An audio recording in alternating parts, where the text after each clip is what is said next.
an open mic, just walked around silently and put bullets in like 8 people's palms. He was like, put your hand on, just laid it there. Went up, did an entire set. I was one of the people he put in my hand. And he kind of knew me because I hosted a mic that he had come to before. So it's weird. I'm like holding it there. And he didn't mention them at all in his set. He didn't bring it up. He did his set, walked around, collected them back, and then left. And then you never saw him again. So it's like, one, I think he was trying to get fingerprints on bullets. I think the grand plan was he was like, I'm going to get a bunch of fingerprints on these bullets. Oh my God. So I made sure I just left it in my palm. I was like, I'm not touching this thing. I held it like this. Wow. But was his set good? It was like, it was funny because he did that, and then he did material about like, man, isn't having kids crazy? So it was kind of like a funny dichotomy where you're like, oh my God, he set it up for like, this is going to be the darkest humor ever. And he was like, my wife's really on my back lately. Like, so that kind of was funny. But if his plan was to be like, this is the last time I'm ever going to do an open mic, I want people to remember me, I'll remember Sludge for the rest of my life.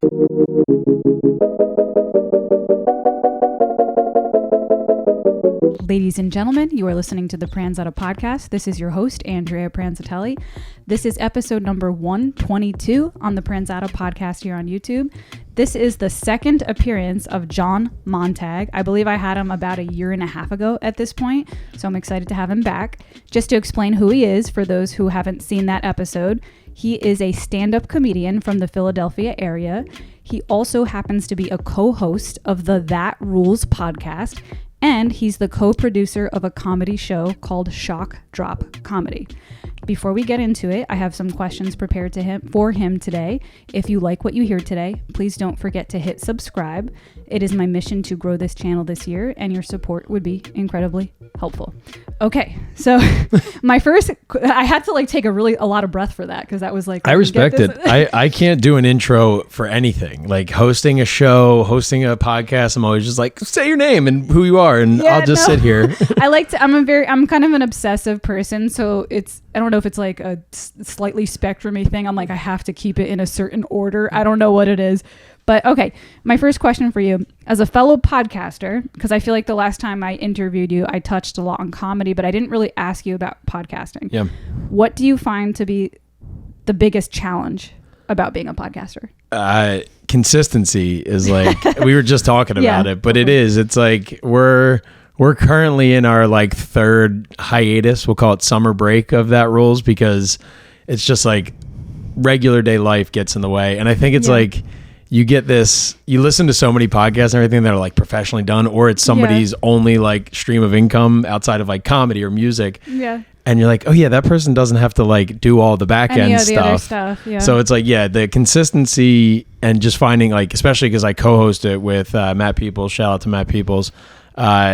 Just if we can ever find like a date where we're like, all right, there's a Tuesday 4 weeks from now where we're both off for the night without shows or other podcasts or whatever, just general life stuff. So it's like, that's been the most difficult part. Yeah. And I also feel like, I'm drinking soda and now I'm just burping constantly. I love you call that soda too. I always, it's technically, this is just technically seltzer or club soda, sparkling water, whatever you want to call it. But I always call it soda just because it makes me feel like I'm drinking a treat, like a special treat. But I'm being bad right now. I'm having a soda. I'm having a mango lime on a Wednesday. No, but a lot of creatives I know are not putting their eggs in one basket. They're kind of tackling everything to see what will take off. So I would imagine as a co-producer of a podcast, it's hard. That makes it even harder. Yeah, because it's it's always tough to like have what your thing is too, because we started a podcast of just like, let's get together and hit record and see what happens. So like zero structure around it, and we always liked that because it kept it like fun. We could have whoever we want on as a guest.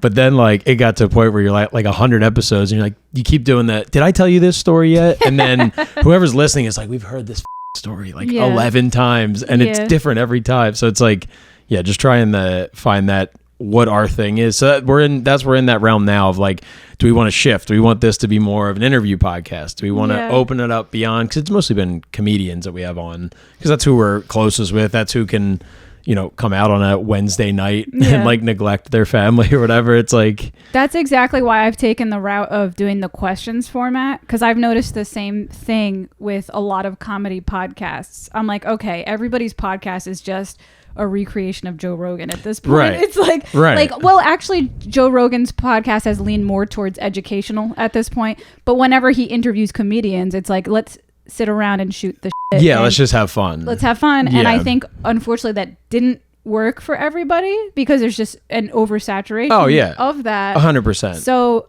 what I found was the questions format works for me, and sometimes it throws people off, especially comedians, because they're like, why are you asking me about my childhood? This is supposed to be funny. How'd you find out where I was born?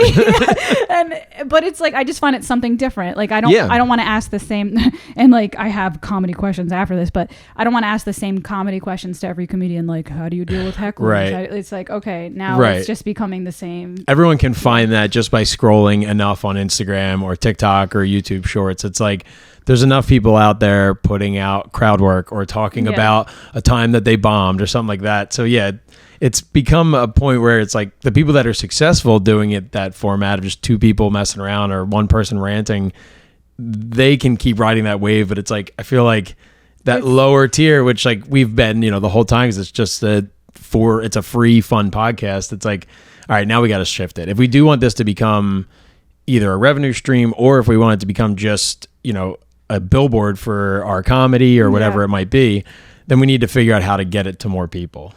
I have to say, though, Do-Rag and the Deer Tag, I had Naeem on this podcast a few weeks ago. He's one of the fortunate ones who figured out how to just have a funny show. Yeah, and they popped right at the right time, and they're just three hilarious dudes. That it's their chemistry, I think. It really is. Yeah. And it's funny, too, because, then you get... there is times like that, like... We'll be doing, like, me and Matt have the same views on things. We came from similar backgrounds. So there's times where it's like, all right, this is just two 38-year-old white dudes talking about being from the suburbs again. Like, to have, like, no other context in there. That's when we started to, like, introduce guests, which most of the time were just other dudes that are like us from South Jersey, which is hilarious. But it is fun to be like, all right, we need to, like, switch it up. How can we make this crazy?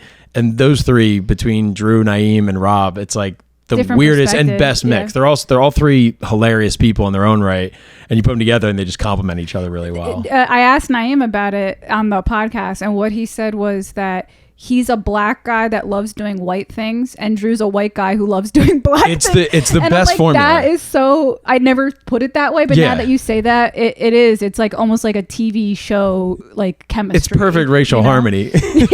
Brought together by obsessive amount of weed and just knucklehead stuff. But they put out great stuff, and they're growing and growing because of it. So that's where, like, I see that and I get pissed off and excited for them, but I'm pissed off because I'm like, damn it, how can I find that formula? Yeah. You know what I mean? I think it's within everybody. It just takes a certain, like, my new thing lately is just trying to be yourself, because I found lately that it could be easy to chase the algorithm. Yeah.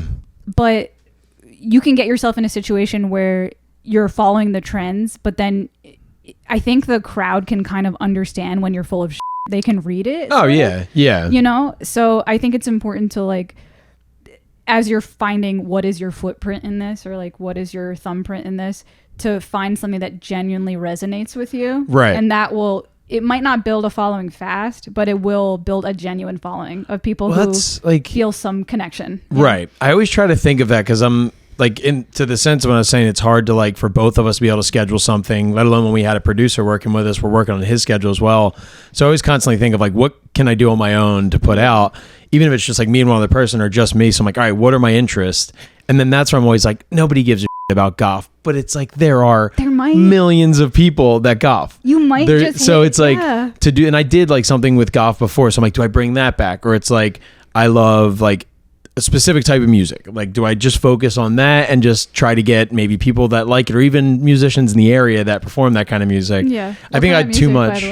Like, it could vary. It could be indie rock, it could be like old school hardcore music. Like, it's a weird mix of stuff that I have gotten back into in the past couple of years that I'm like, could that be my interest? And then every time I'm like, nobody cares about that. But you're like, well, thousands of people are still spending money on that thing. You know, there's still people buying band tees from bands that haven't been together since 1993. And who knows, you can find like a way of interviewing local musicians who perform that genre of music, and you might tap into like a niche that no one else, a golf music. There's already been like, I've had some fun and nice crossovers just from like comedy and music world somehow intersecting, and like a band that I used to love that was from Philadelphia. Yeah. I was at a show one time. I looked out in the crowd and I was like, holy shit, that's the singer from This Day Forward. And it just like hit me in a weird moment in the middle of a set. It was in the middle of a roast battle at actually Gall & Co. right over here.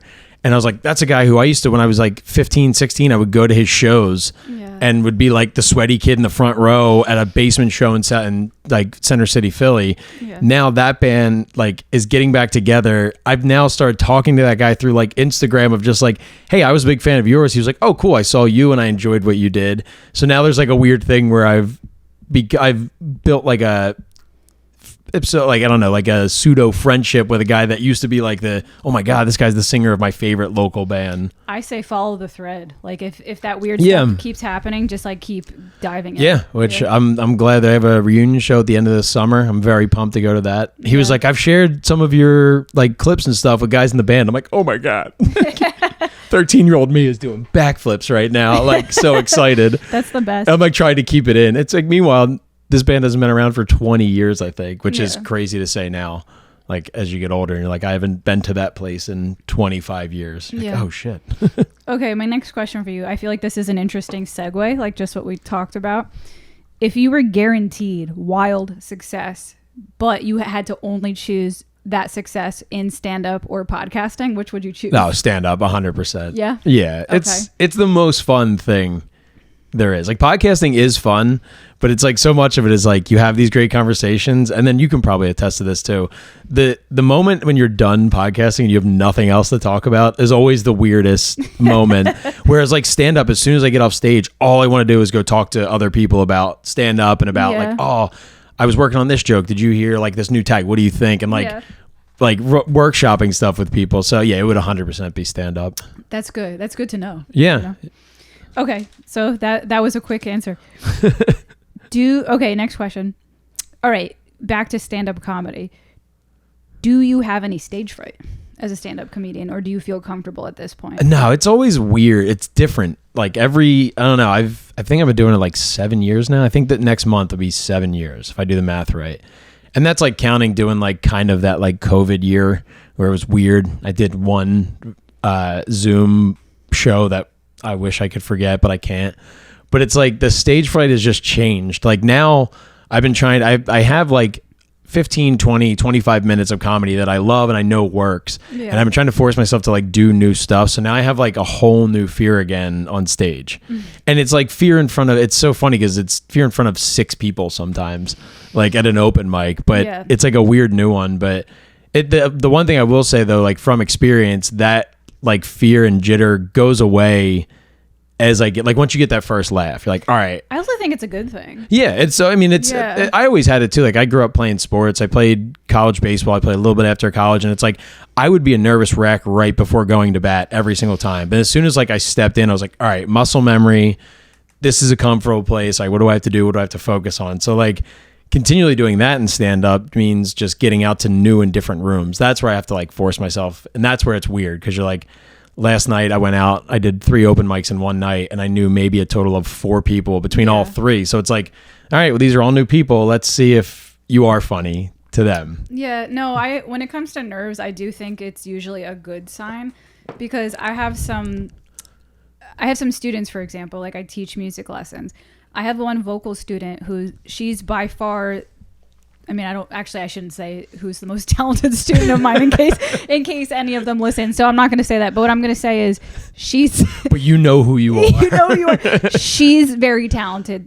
She's a very talented singer for her age. Like, she's got the gift. Right.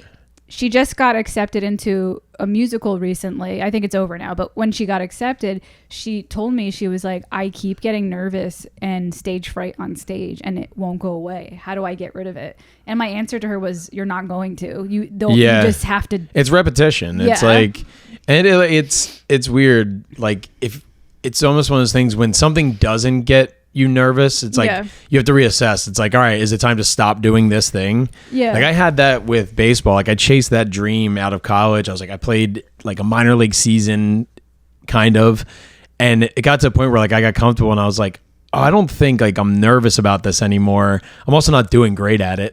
So it's like, is this what I want to continue to follow? Yeah, you just lost and that's why I think like going back to what you said about the stand-up, you have that nervousness again. So it almost to me says you got comfortable in your older material. Oh yeah. And it wasn't. Well, comedy is funny because it's only like you have to bomb. I had a comic reach out who's newer, and he's like, I knew him through doing other like content stuff, and he reached out recently and he was like, how do you deal with like bombing? And I was like, it's gonna happen. You're just gonna forever. Yeah. Like you're gonna always do it. Like I enjoy this for 10 years. Right. It's like you focus on the times where it's great, and it's like, but then you have to learn to like, it's like bombing and failing. Luckily, people forget and they don't give a shit. Like that's what you have to get over. Like when you go home and you're thinking about it all night, the person in the crowd isn't like laying awake going like, what did that joke even mean? Like they've forgotten about it, is how I look at it. I'm trying to like, the reason I looked away, I'm trying to think of, has there ever been a bombing comedian that I actually remember? And the only one that comes to mind wasn't even because they bombed. Actually, there is one that comes to mind, but I'm not going to name like now I think about it, there are plenty. Only two though. I'm sure I've seen plenty of bombing comedians, and there's only two I remember vividly. But the first one I thought of was because he did an open mic where he stood on stage and just said nothing. Like, not like, I mean, like literally nothing. Have you ever seen that before? I've seen like different like iterations of that. Like I watched a guy who I was friends with out in Harrisburg went up and just lip synced the entire like intro song that they gave him. So he never actually spoke, so they didn't cut the song off at all.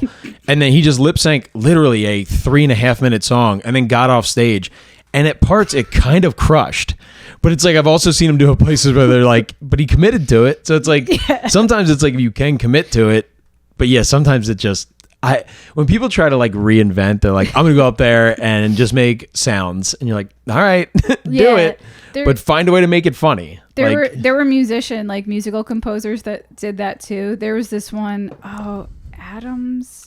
God, I can't remember. My musician friends are going to kill me for not remembering this, but if you know it, write it in the comment section below. But there was this one composer who wanted to recreate, and he put on this big concert, and so many people bought tickets, and it was an hour of silence. And his theory was that music could be found within the silence, and people were pissed. Yeah, it's like, but at the same time, you're going to get some pretentious person that was like, this is the most powerful thing I've ever seen. But it's also like, you got to give that guy a credit. It's like, he sold out a theater. To him, it's just like, you guys. Sorry, I'm allowed to curse on here. I actually bleep the curses out these days because I'm like worried if I ever hit the 1,000 subscriber mark and my videos start monetizing, I think they demonetize them for cursing. So I allow cursing on here. I just bleep it out. Yeah. So it's not a big deal. Okay. Yeah. I'll try to refrain. But also that guy kind of rules in that sense that he's like, I fooled. I respect like a con artist when the con goes well. Especially like if it's an artist, like you're like, oh man, you fucking got us. Like, well, that's what I think the open micer was kind of trying to go for. I think he was trying to reinvent something, and he did the same thing as that composer. He just said nothing on stage, and same thing. It in a strange way crushed because one, I remember it. Yeah. And two, the reaction from the audience was wild. It was like the longest 5 minutes I've ever experienced in my life. Everybody was looking at each other. Yeah, that's the thing. It's like, because your main thing is you're supposed to elicit a response from the crowd. Yeah. And it's like, I've seen people speak nonstop for 5 minutes and not elicit one response. It's like everyone's on their phone. They don't give a That guy had everyone's attention for 5 minutes. Like, he also had some people that were like, did we check if he had a gun? Like, this could get real bad real quick. There is that. Like, a lot of you go to a lot of open mics, you're like, all right, we got to keep an eye on Jimmy. Like, he's getting a little wild. Have you ever seen anything that actually genuinely needed to be taken care of? Like, kicked out? Yeah. I mean, I like to steer away from it because I always joke, like, I'm 38. I have a kid and like a wife. It's like everyone's like, "Did you hear about the fight at so and so last night?" And you're like, I would have no reason to be a part of that. So it's like if somebody wants to be an asshole or something on stage or do something terrible, it's like let them bury themselves, kind of thing. I've never seen it where I had to get aggressive. I did have a guy in like a weird performative art thing, a guy who used to go by the name Sludge. That was his comic name. It was a very nice guy. He at an open mic just walked around silently and put bullets in like 8 people's palms. He was like, put your hand on, just laid it there. Went up, did an entire set. I was one of the people he put in my hand, and he kind of knew me because I hosted a mic that he had come to before. So it's weird. I'm like holding it there, and he didn't mention them at all in his set. He didn't bring it up. He did his set, walked around, collected them back, and then left. And then you never saw him again. So it's like, one, I think he was trying to get fingerprints on bullets. I think the grand plan was he was like, I'm going to get a bunch of fingerprints on these bullets. Oh my! So I made sure I just left it in my palm. I was like, I'm not touching this thing. I held it like this. Wow. But was his set good? It was like, it was funny because he did that, and then he did material about like, man, isn't having kids crazy? So it was kind of like a funny dichotomy where you're like, oh my God, he set it up for like, this is going to be the darkest humor ever. And he was like, my wife's really on my back lately. Like, so that kind of was funny. But if his plan was to be like, this is the last time I'm ever going to do an open mic, I want people to remember me, I'll remember Sludge for the rest of my life. And if he was just trying to get fingerprints on a bullets, that is the creepiest thing I've ever heard. But if he was just genuinely trying to with everybody's head, that's great. He'd done like other, like I'd seen the guy bring like other props out before. Like he would like almost do like stage dressing at a local open mic. He'd come up and like set up 2 candles, like a fake crow, and like would do his set. And you're like, but it's like he almost did. He set like a mood for a second. Like everybody else did stand up in front of the same backdrop for 3 hours. He had a little bit of flair to it. So it's like, but it's like that guy, there probably is an audience for that kind of guy. Yeah. You know what I mean? Yeah. I can't decide if I hate him or love him. That was always like and it was like, he was never a bad guy. That's always my like litmus test. Like if you're a person I could just talk to, whatever, like do your weirdest shit you want, but it's like, we can stand in the back of the room and have a conversation and you're not still weird and you're funny on stage. Okay. Yeah. That's one of the bullets thing. That's one of those things that when it's done, it's almost like it's like he gaslit the people to thinking, did that actually happen? Oh, it was weird. There's already enough moments where you're like, did I dream this? Like in this dark room in the back of a bar in Philly. Yeah. So I was there last night at the same bar, and like, there's a part of me, it's like, is he here? Like in spirit, he's kind of always here. Maybe. I don't know. Yeah, no, that's wild. That's interesting. Okay. So Sludge, if you're listening, Sludge, you killed it. Stay away from comedy. You nailed it. Okay.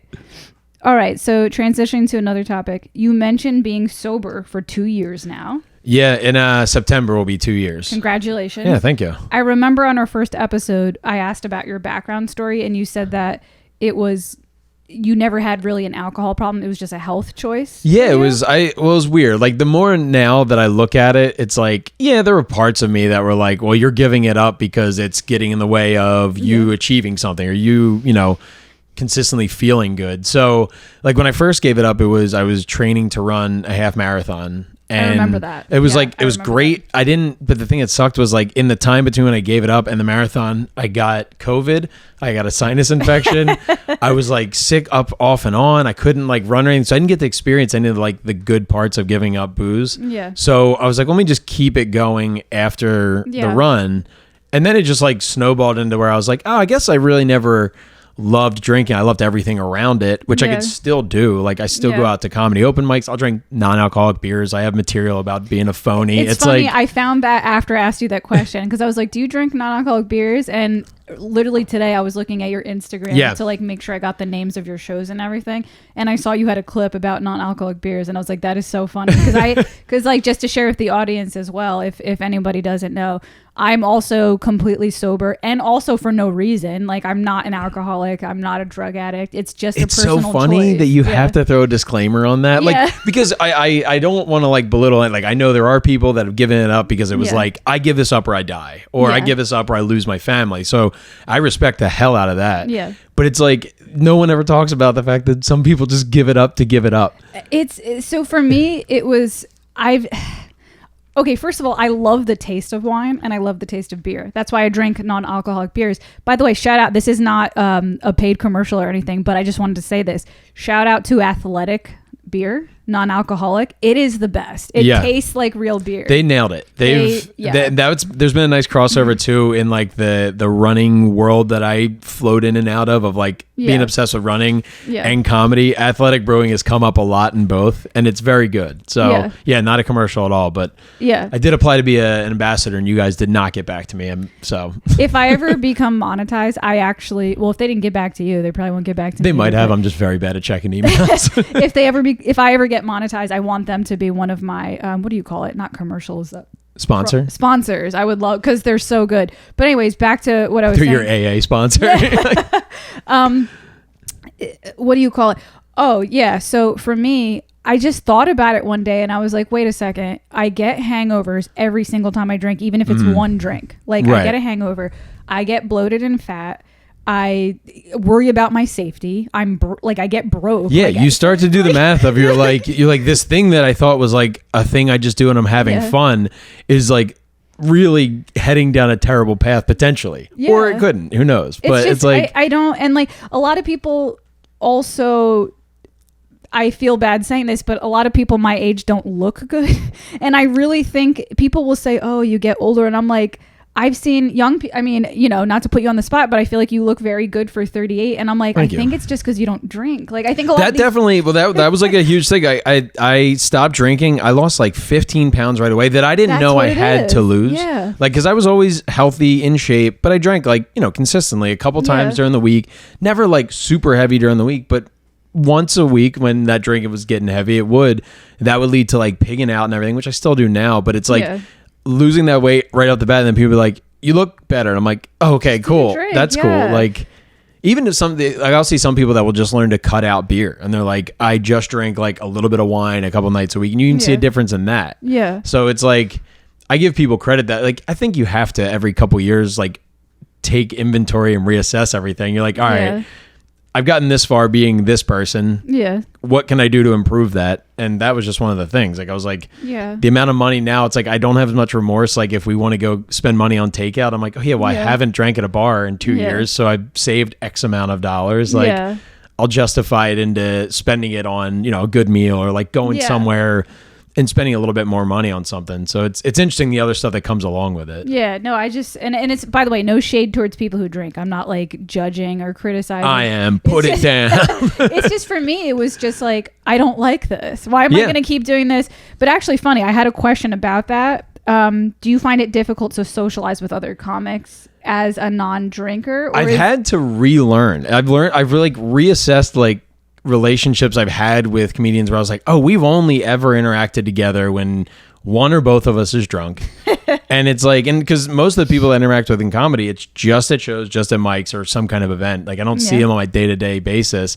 So like, there are some people where I was like, oh yeah, every conversation we ever had, though fun, was just a blur. Like, I've had to relearn. And there is like, I'll have conversations with people now and they'll say something. I'm like, oh, no way. They're like, you knew that about me. And I'm like, oh shit, I guess I did. I just forgot it. Like, same thing happened to me. So I didn't stop drinking until same thing about a year or two ago. I don't remember at this point, but I cut it down tremendously when I was about 23, I want to say. That's huge to cut it then, like to nip it. That was when I like put the foot down on the gas pedal because I had a little bit of money. And I was like, we're going out every night for different reasons. I started drinking young because I had a fake ID. Okay. So by the time I was 23, it was almost like I was 27, if that makes sense. That's true, yeah. So I had when I was 19, I had an ID. So I was already going to bars. And so by the time I was 23, 19, like 4 years of already drinking heavily. Yeah. Like, it's just like pretty scary. That is true. It's you forget how much, especially back then when it was like, you thought it was this impossible barrier to get alcohol. Yeah. And it's like, looking back, you were like, the fake ID helped. You're like, you could have gone into all those bars for or find the right bars. Like, but that having the fake ID, definitely, you were like, I need to get after it before this gets taken away. Yeah. But a similar thing happened to me, like you said, about reassessing friendships, because I was working in the restaurant industry at the time. And I think at this time I was a waitress at Applebee's. Yeah, it was Applebee's. And I had so many friends. Like, I was Miss Popular there, and I hadn't been that person my whole life. In high school, I was like a loser. I was like super shy. I had 1 or 2 friends, but all of a sudden I was killing it with the friendships at Applebee's. I mean, I had like 20 friends. I stopped drinking and then I had none.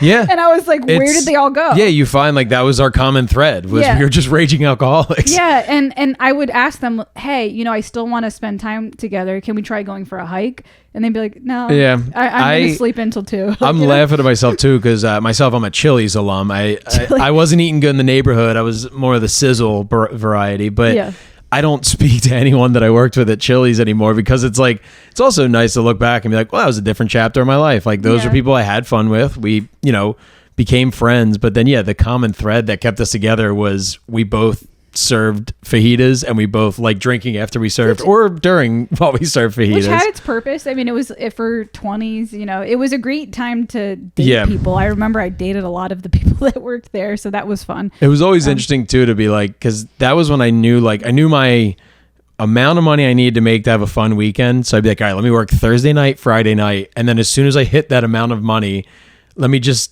spend it. Well, I would just be like, anybody else want to take the rest of my shifts and just go spend all that money on drinking. So it's like you're drinking while you're making it. The amount of frozen margaritas that I just slowly sipped during a shift at Chili's.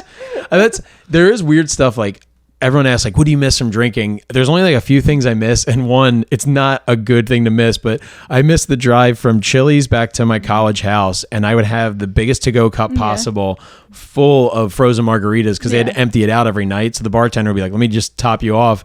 And I would just be sipping that, driving back to my college house, knowing there's a party there. Yeah. That feeling was, and it was only a mile. I knew I was like, all right, there's no cops along the way here. This isn't responsible, but I'm going to do it.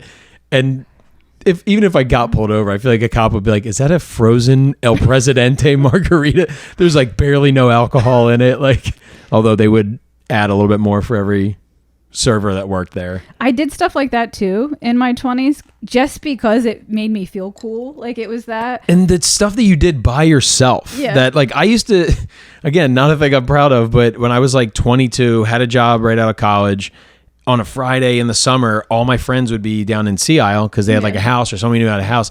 I'd get a 6-pack and drink while I drove down to Sea Isle just to be like, oh, I need to be on the same level they are when I get there. And it's like, no, I didn't. Like, when I was 20, I think I was 22. I used to drive. This is crazy. And I was, younger. So I was like more petite and innocent looking too. I used to drive with a 40 ounce. On the highway, like on the major 287, and that doesn't even fit in a cup holder. So you have to be hugging that the whole time, and the other hand on the wheel. There was something about it that I just did it to be rebellious. It made me feel powerful because I was this little woman with like this 40 ounce on the highway. If my parents hear this, they're gonna be like, "What the f-?"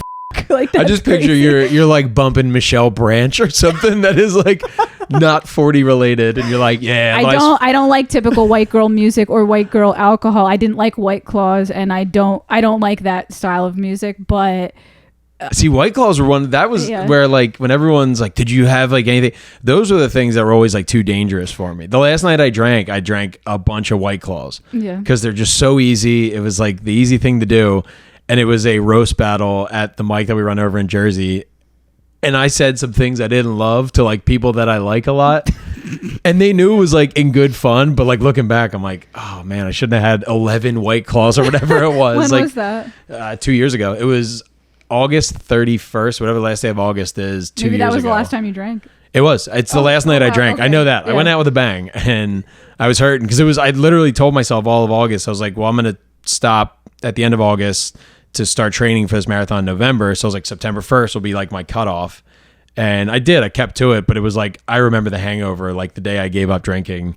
It was pretty bad. It was like the final, like if I just went out and had like 2 drinks and felt good, I probably wouldn't have quit the next morning. Like it definitely helped. To get it out. It helped. It was like, all right, yep, today's the day. Did you know you were not going to go back to drinking? Or did that just kind of happen? No, I kind of like halfway through it, I was like, well, we'll see how this goes. And then like after the race, like people love like after marathons and stuff, like chugging a beer. It's the last thing I want. I want like a hoagie and Yoo-hoo. I don't know why. That's like my go-to. Yoo-hoo's just, I can never quit that. That stuff's incredible.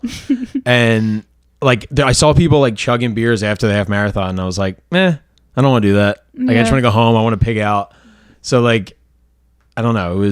It was interesting because like the holidays were coming up too, like after like Thanksgiving and Christmas were always big, like I don't know. It made me like reassess how I approach the holidays. Like having at the time, like a 1-year-old, I guess she had just turned 2. Yeah, that makes sense. And I was like, okay, well, I should put all my attention on her, not like I need to supply alcohol for all my friends coming over for a Christmas party. Yeah. It's like I could easily just be like, it's BYO, baby, or whatever you want. I'm going to go hang out with my daughter. Yeah. So it's been nice to like take that time and throw it at her. Yeah. So that's good. Okay, so next question. Well, it's not a question. There's a question built in it. So I'm working out a theory that I just want to share with you and the listeners about relating stand-up comedians to one of the steps in the 12-step program. So now let me back this question up to explain. I'm actually in a 12-step program, not for drugs or alcohol. I learned later on that the 12-step program actually has all different kinds of things. So people with emotional issues of any kind can go there to get help. So I went there to deal with some emotional issues. So the reason I'm bringing this up is that one of the steps in the 12-step program, it's step 4. It's called owning up your character defects. Now, traditionally, most people quit the 12-step program at this point. But for me, I found it incredibly easy, and I think that's related to doing stand-up. And so I'm like trying to I wanted to ask you do you think that's true for you as a stand-up comedian?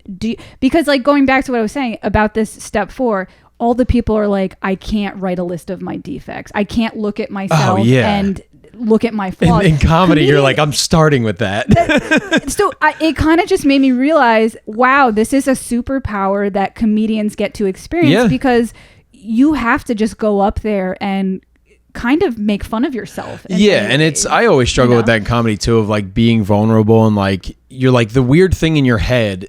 Most of the time, if you go say it on stage, it isn't as weird after you say it. Or the weird thing you think about yourself. So it's like, if you're not, I mean, it's sometimes the easiest comedy you can do. You're like, all right, what am I insecure about? Let me write about that. Like on stage, I've talked about being jealous. I've talked about being insecure. I've talked about having failed relationships. I've talked about all kinds of things.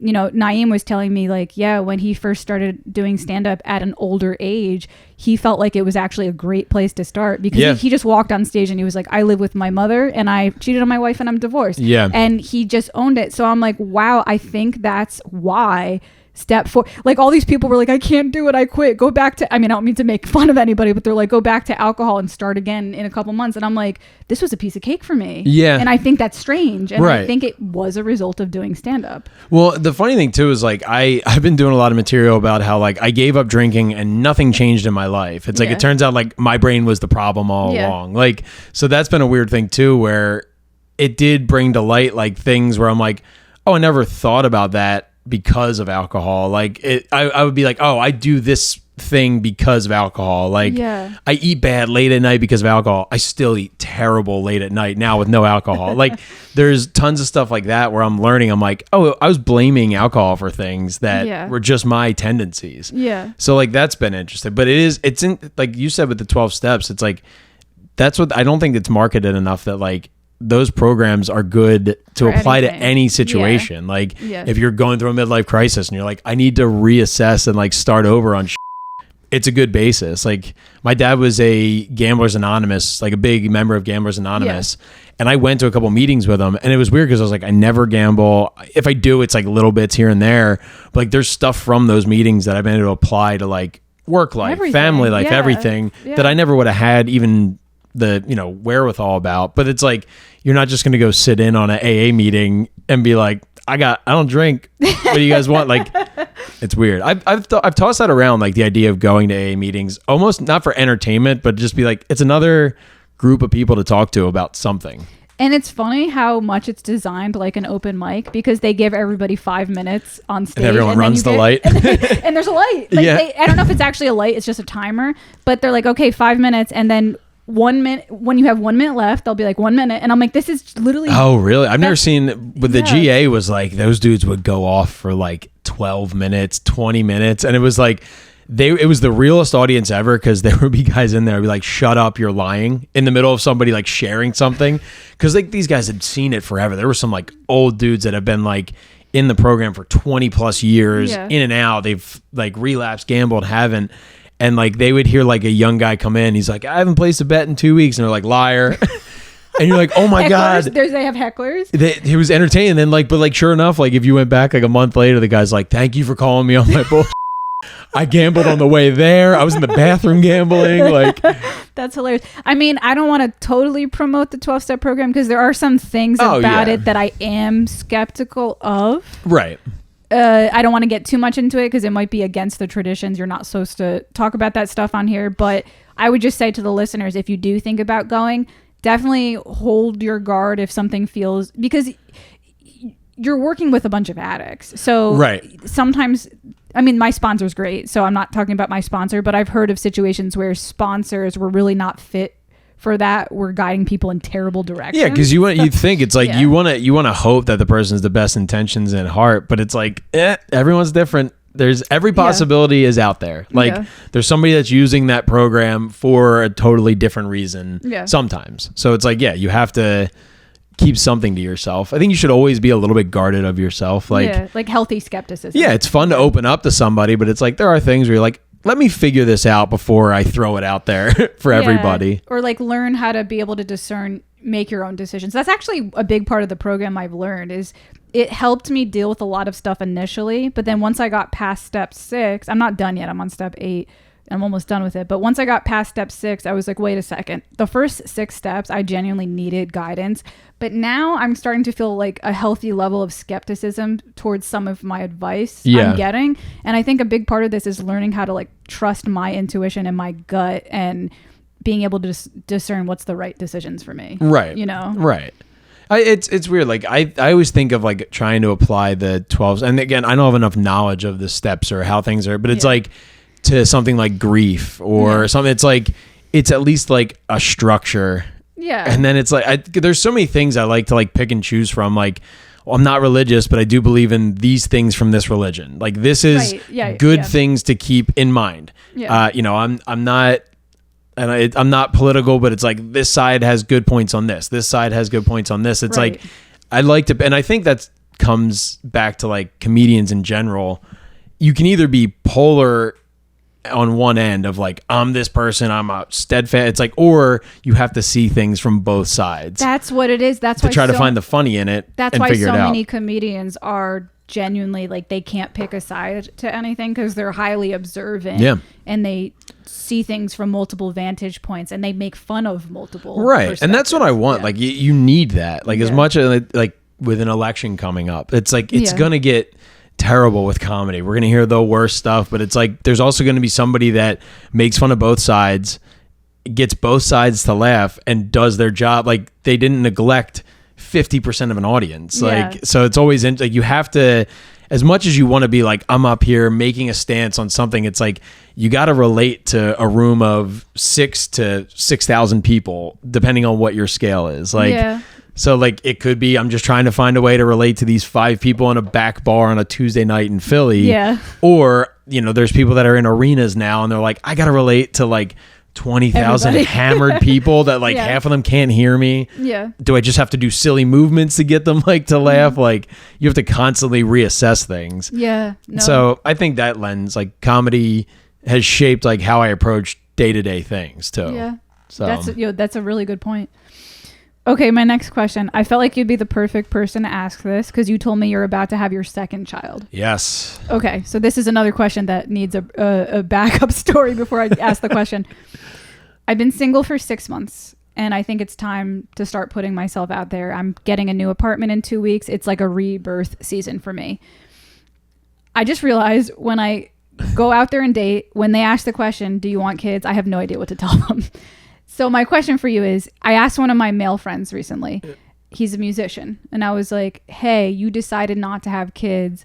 I don't know what to do, and I'm about to be 36, and I need to figure this out, so I have a plan for the future. Yeah. And I was like, let me hear your perspective.